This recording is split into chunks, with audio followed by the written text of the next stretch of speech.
त्यांनी दिलं होतं, मला दिलं होतं. मी म्हटलं नको, मी पहिला आमदार आहे, आधी काम करतो. सगळे आज आमदार झाल्याबरोबर मंत्रिपद पाहिजे मला.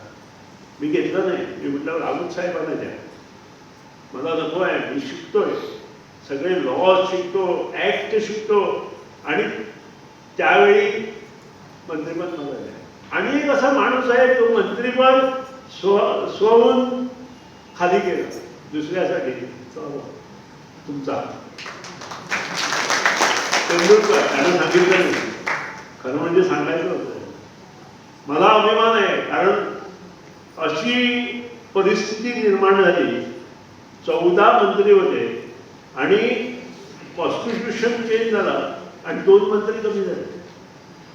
सगळ्यात पहिला नंबर कोणी लावला 2 मंत्र्यांमध्ये कमी व्हायला तर विनय तेंडुलकर.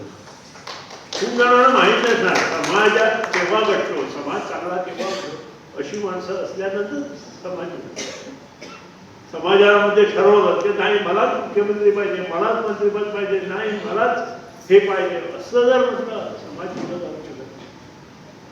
आणि त्याचसाठी मी त्याला अजूनपर्यंत मनापासून मान देतो. कारण अशी माणसं खूप कमी असतात की बाजूला असतात, थांबून तुम्ही काम करा, आम्ही तुमच्या पाठी मागणं आहोत असे सांगणारी माणसं खूप कमी असतात.